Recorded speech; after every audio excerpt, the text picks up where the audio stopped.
Daniel Hayes sat in his Toyota Camry, engine off, watching the house he'd called home for 15 years.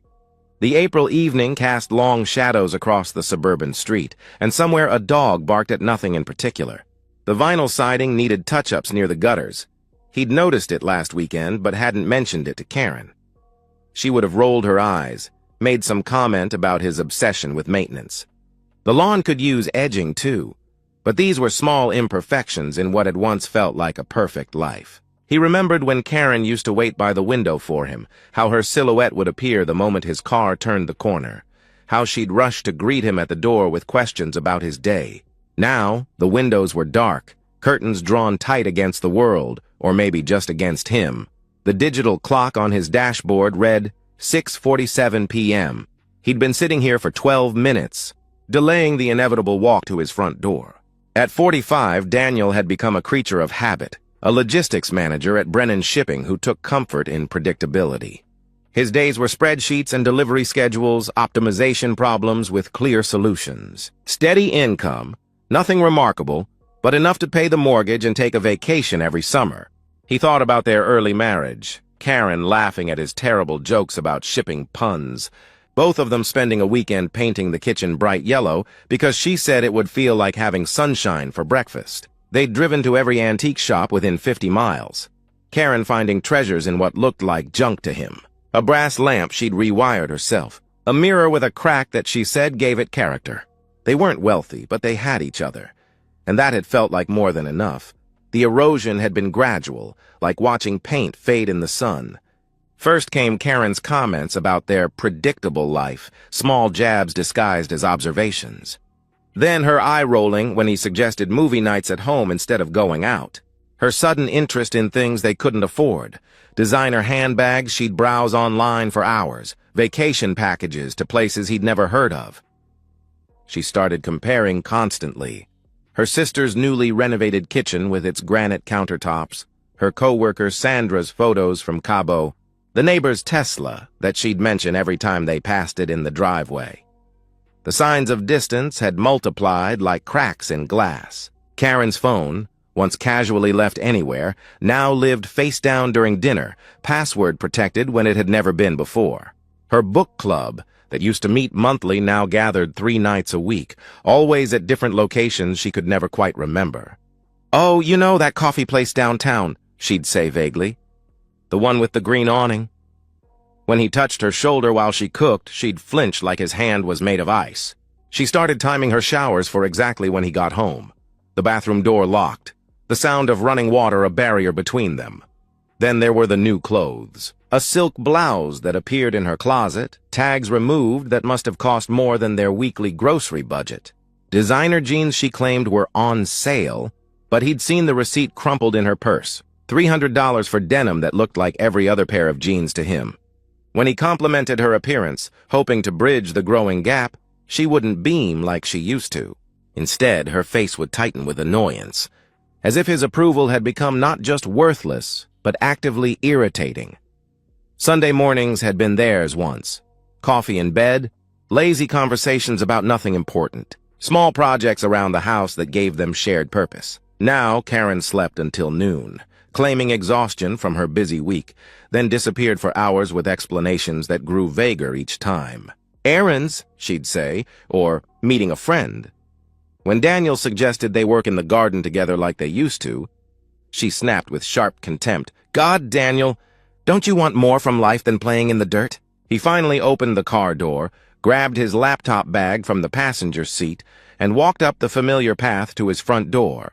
Inside, he found Karen sitting rigidly in the living room, her posture suggesting she'd been waiting. She wore the silk blouse and her good earrings, dressed for an occasion he didn't understand yet. "We need to talk," she announced, her voice steady and final, like a judge delivering a verdict already decided. Daniel set down his bag slowly, deliberately hanging his coat in the closet, organizing his keys on the hook by the door. He smiled slightly, not from happiness, but from recognition.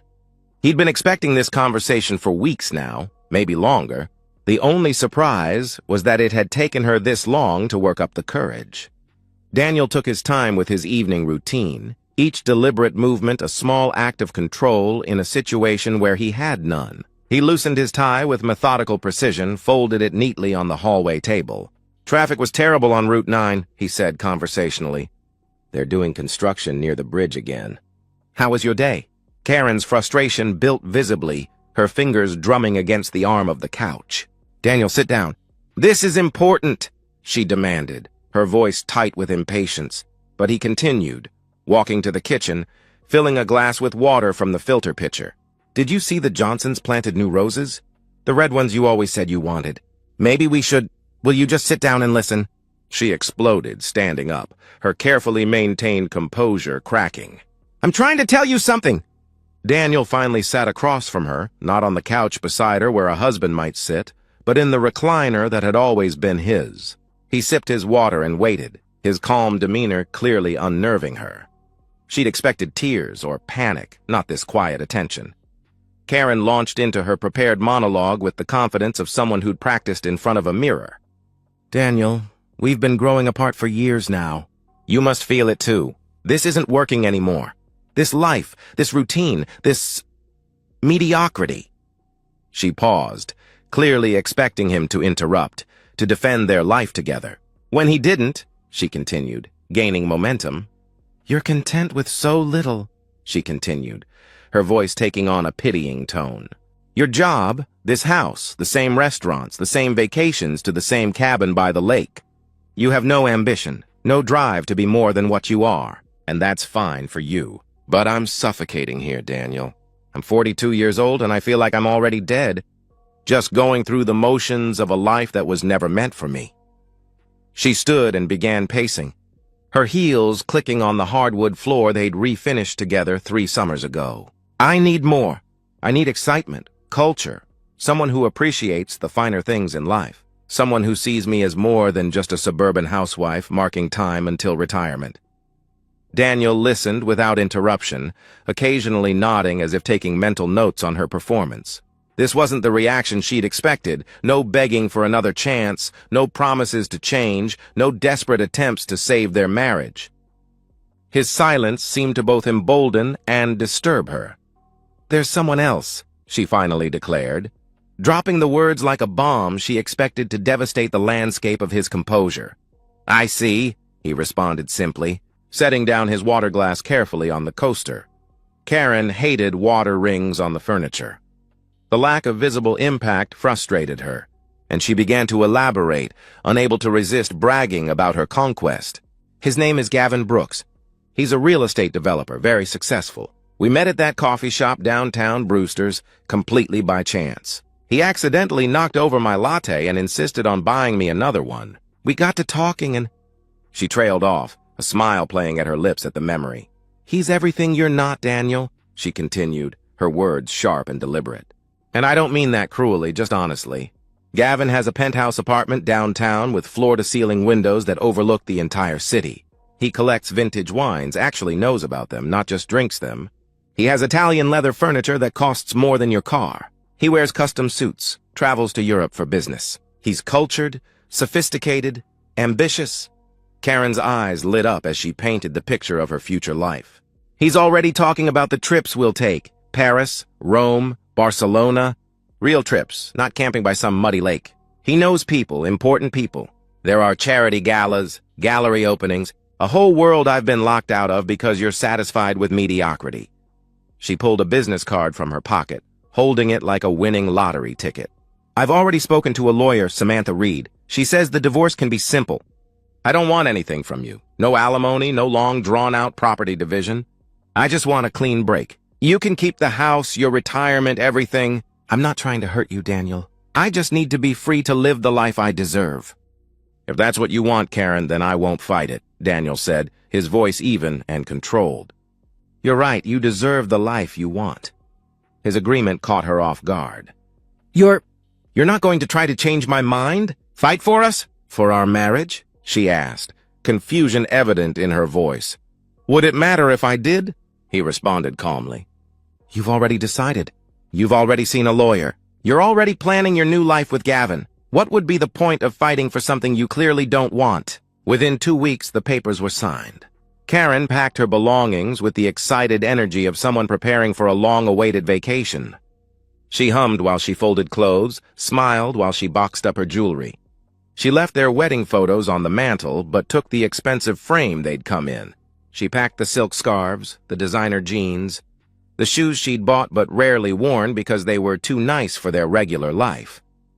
On her last morning in the house, she stood in the doorway with a suitcase in each hand. "I hope someday you understand this is what's best for both of us," she said, not unkindly. "Maybe you'll find someone who's happy with the life you can provide." Daniel watched from the window as she loaded her car. Each trip to the trunk executed with the efficiency of someone who'd mentally rehearsed this escape 100 times. As her car disappeared around the corner, he stood at the window and spoke to the empty room. She had no idea whose arms she was running into, or that I'd been waiting for this moment for months. 2 weeks after the divorce was finalized, Daniel met Jason Martinez at Murphy's Tavern, a dimly lit bar near the industrial district where they'd been regulars since their college days. The place hadn't changed in 20 years. Same cracked leather booths, same jukebox that skipped on B7, same bartender who knew their orders by heart. Jason slid a beer across the scarred wooden table with a knowing grin. "So how does it feel to be a free man?" "Like I've been holding my breath for months and can finally exhale," Daniel replied, raising his glass. They clinked glasses, but there was something conspiratorial in their laughter, a shared secret that went deeper than simple celebration of a friend's divorce. "She really had no clue, did she?" Jason asked, leaning back with his smile widening. "None," Daniel confirmed. "Completely bought the whole thing." The conversation drifted back to 3 months earlier, before Karen had asked for the divorce, when everything had changed. Daniel had come home early from work, stomach churning from what he'd thought was food poisoning from the sketchy lunch truck near the office. He'd found Karen's laptop open on the kitchen table, her email visible on the screen. His first instinct was to close it, to respect her privacy even though she'd been growing more distant by the day. But a name caught his eye in the preview pane. "Can't wait to see you tonight, beautiful, Rick." Curiosity overrode courtesy. Daniel sat down and scrolled through the message thread.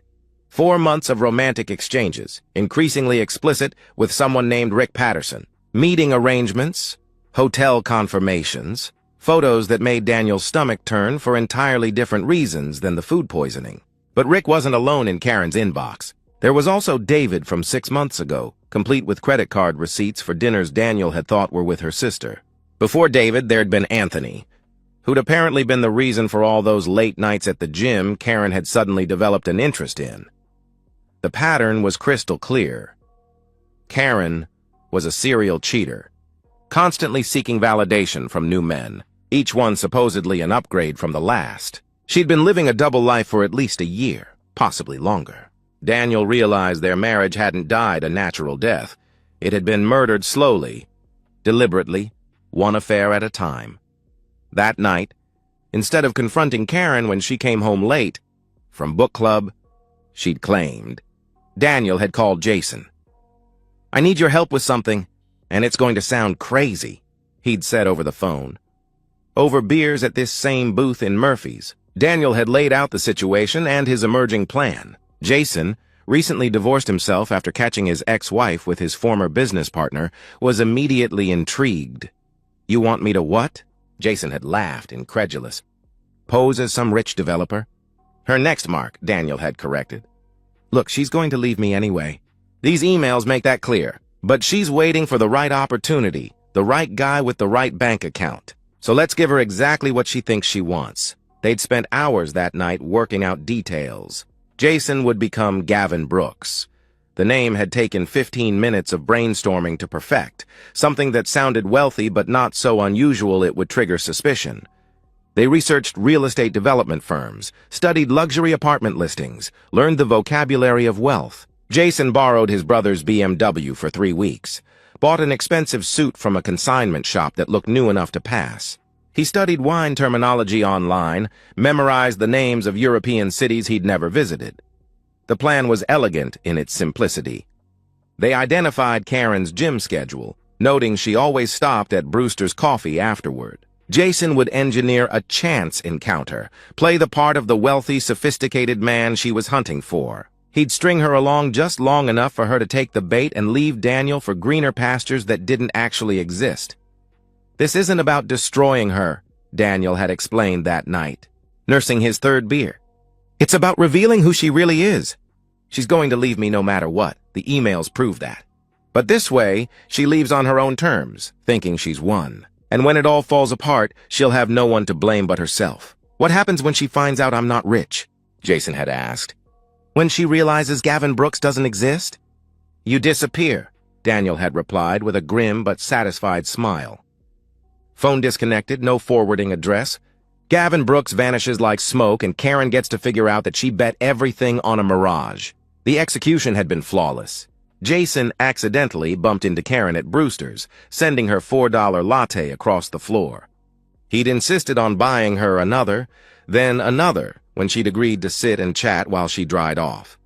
Within a week, they were texting constantly, Karen hiding her phone but smiling at it like a teenager. Within a month, she was telling Daniel she had to work late, meeting Jason for dinners where he'd pay cash to avoid leaving a paper trail. Jason had played his part perfectly. He was mysterious about his business dealings, dropping hints about international investments and development projects without providing concrete details. Always busy with important calls, he'd taken another room. Always apologizing for having to cut dates short for urgent meetings that didn't exist. "The hardest part," Jason said now, signaling for another round, "was not laughing when she'd complain about you. How boring you were, how you had no ambition. Meanwhile, she's telling this to a guy who works at a copy shop and lives in a studio apartment." "To the perfect con," Daniel said, raising his fresh glass. "To patience over revenge," Jason replied, clinking it.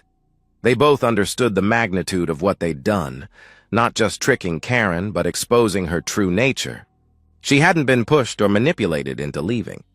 She'd chosen to abandon her marriage for what she thought was a better opportunity, proving that her vows, her commitment, her love, none of it had ever been real. As they left the bar, Jason asked, "Think you'll ever see her again?"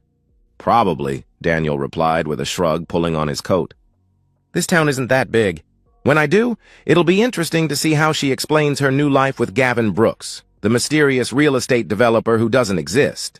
3 months later, 6 months after the divorce, Daniel pushed his cart through the familiar aisles of Save Mart, the fluorescent lights humming their usual tune. He'd always done the grocery shopping. Karen had found it beneath her, one of those mundane tasks that reminded her too much of the ordinary life she was desperate to escape. His list was simple: milk, bread, cereal, the basics of a bachelor's pantry. He'd turned into the cereal aisle comparing prices on cornflakes. When he saw her, Karen stood 20 feet away, wearing the faded blue vest with Save Mart's cheerful logo, mechanically placing boxes of granola bars on the shelf. Her hair, once professionally styled every 2 weeks at the expensive salon downtown, was pulled back in a simple ponytail. The designer jeans she'd treasured were replaced with standard-issue khakis that bagged at the knees. Her movements were automatic, practiced, the kind that came from doing the same task, hour after hour, day after day. For a moment, Daniel thought his eyes were playing tricks. This tired-looking woman couldn't be the same person who'd walked out of their marriage 6 months ago, declaring she deserved better than their middle-class life. But when she turned slightly to reach for another box, the fluorescent lights caught her profile, and there was no doubt. This was Karen, the woman who'd left him for penthouses and European vacations, now stocking shelves for minimum wage at the same store where they'd shopped together for 15 years. Their eyes met across the aisle. Daniel watched her face cycle through emotions like a slot machine seeking a winning combination: surprise, embarrassment, shame, then something close to desperation. Her mouth opened slightly, as if she was about to speak, to explain, to justify how she'd gone from Gavin Brooks's sophisticated girlfriend to Save Mart Employee of the Month. Daniel felt nothing. Not the satisfaction he might have expected, not pity, not even curiosity about the obvious question of what had happened to Gavin and his penthouse paradise. The woman who'd proclaimed she was trading up to charity galas and wine collections now stocked the same breakfast bars she used to toss carelessly into their cart. The irony wasn't lost on him, but it didn't bring the sweet taste of revenge he might have anticipated. There was just quiet recognition of consequences made visible. Karen had gambled everything on a fantasy, and reality had called her bluff. She stood there in her polyester vest, waiting for him to say something, anything. Perhaps hoping for the kind of scene that would let her play victim, or maybe wanting him to gloat so she could be indignant. But Daniel simply turned his cart toward the checkout, leaving her frozen in place, still holding a box of honey oat bars. As he loaded groceries into his Camry, images cascaded through his mind unbidden. Karen signing divorce papers with a triumphant smile, her hand steady and sure. Her excited phone calls to her sister that he'd overheard, finally escaping this suburban prison, she'd said, loud enough that he wondered if she'd wanted him to hear. The way she'd packed her belongings while actually humming, folding each piece of clothing like it was being prepared for a new life that would finally be worthy of her. He remembered her last morning in their house, how she'd stood in the doorway looking back not with sadness but with visible relief, like someone leaving a dentist's office after a long procedure. "I'm finally going to live the life I deserve," she'd said, keys to her future jingling in her hand like victory bells. Now she stocked shelves for $8 an hour and probably lived in a studio apartment, if she was lucky enough to afford even that. Gavin Brooks, the wealthy developer with European connections and vintage wine knowledge, had vanished the moment the divorce was final. His phone disconnected. His apartment, which had only been Jason's brother's place, borrowed for a few carefully staged photos, no longer accessible. Karen had been left with nothing but her own inflated expectations and a reality she was completely unprepared to navigate. Daniel didn't feel victorious. There was no surge of vindication, no sweet taste of revenge served cold. Just a bone-deep weariness, like coming to the end of a long book that had turned out differently than expected. Revenge, he realized, wasn't the triumphant moment movies made it seem. There were no swelling orchestras, no dramatic confrontations where truth was revealed and justice served.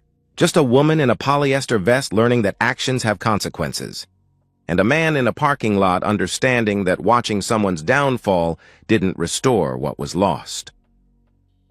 Driving home through familiar streets, Daniel reflected on the weight of choices. Part of him had expected to feel vindicated seeing Karen brought low, but instead there was only emptiness. She was paying the price for her decisions, but witnessing it firsthand didn't magically heal the betrayal or restore the years of lies. He thought about their early years, when Karen would get excited about finding a perfect tomato at this same Save Mart, when she'd grab his hand and pull him to see some ridiculous product that made her laugh. Somewhere along the way, she'd convinced herself that happiness was always one upgrade away, that contentment was settling for less, that steady love was just another word for boring. That hunger for more had consumed everything good she'd actually had, like a fire that burned through a house while chasing a light in the distance. Daniel pulled into his driveway, looking at his modest home with fresh appreciation. The vinyl siding still needed touch-ups, the lawn still needed edging, but it was real. It was his. Inside, there were no secrets, no lies, no one planning escapes or plotting betrayals. For the first time in years, maybe for the first time ever, home felt like sanctuary instead of just shelter. He stepped out of his car, groceries in hand, thinking, she made her choice. And choices have consequences. Some lessons can only be learned the hard way. 1 year after the divorce, Daniel's life had settled into new rhythms that felt like learning to breathe after years of holding his breath. Saturday mornings meant coffee and the newspaper in blessed silence. No undercurrent of tension, no careful navigation around someone else's mounting dissatisfaction. He'd repainted the kitchen, not the sunshine yellow Karen had initially loved, then grown to hate, but a calming sage green that he'd chosen without committee, without compromise, without worrying if it was sophisticated enough. The house felt larger somehow, as if Karen's dissatisfaction had been taking up physical space, pressing against the walls and ceilings. He'd kept some of their photos, the early ones where her smile reached her eyes, where she held his hand without checking to see if anyone was watching. But he'd packed away the rest, not from bitterness, but from a simple desire to move forward rather than sideways or backward. The past was a different country now, and he had no visa to return. Jason stopped by regularly for dinner and football games. They never discussed the plan anymore.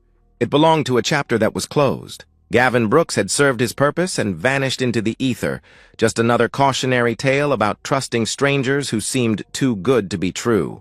Daniel had started talking to Sarah from accounting, who found his steady nature attractive rather than boring, who laughed at his shipping puns, who suggested they try the new Thai place, but was equally happy with pizza on the couch. Nothing rushed, nothing desperate. Just two adults getting to know each other without pretense or persona. Daniel had learned that revenge wasn't about destruction. It was about truth. He hadn't ruined Karen's life.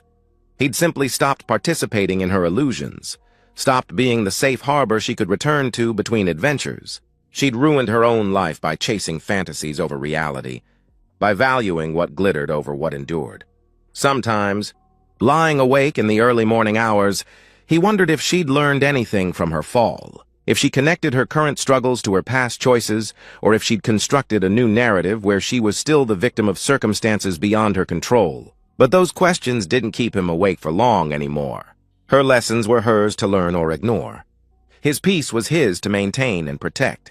The betrayal had left scars. Trust came slower now, skepticism faster. But it had also brought clarity about what mattered. Honesty, even when it was uncomfortable. Contentment, even when it seemed ordinary. The courage to appreciate what was real, rather than chase what was merely shiny. On a quiet Sunday morning, Daniel worked in his garden, hands deep in soil that had been neglected during the final years of his marriage. The tomato plants were coming in strong, the herbs were thriving, and the roses he'd planted where Karen had always said she wanted them were beginning to bloom. As he worked, he thought about the difference between revenge and justice.